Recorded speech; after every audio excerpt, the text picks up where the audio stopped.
much details. Ruqyah, or they call it al-azaim, is basically things to be recited as means of cure when a person is sick.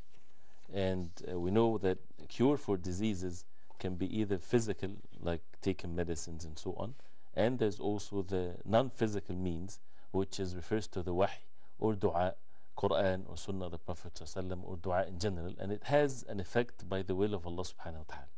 And the Prophet ﷺ, he used to make ruqyah on himself, and he used to make ruqyah on others, reciting Quran, reciting certain dua supplications when someone is sick, when someone is affected some way or the other.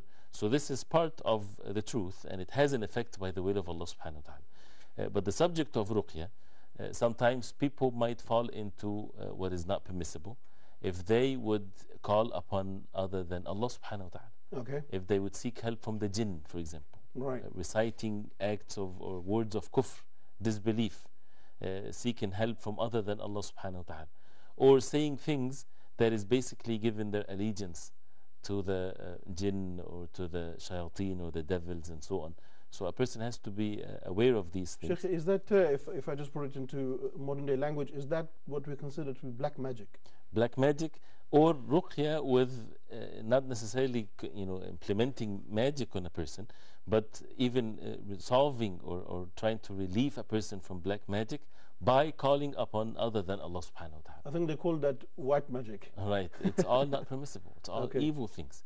And that's why a person has to make sure, making ruqyah on oneself, it's a beautiful thing, by reciting Quran, hadith, du'as of the Prophet ﷺ, or anything, as long as it's not shirk.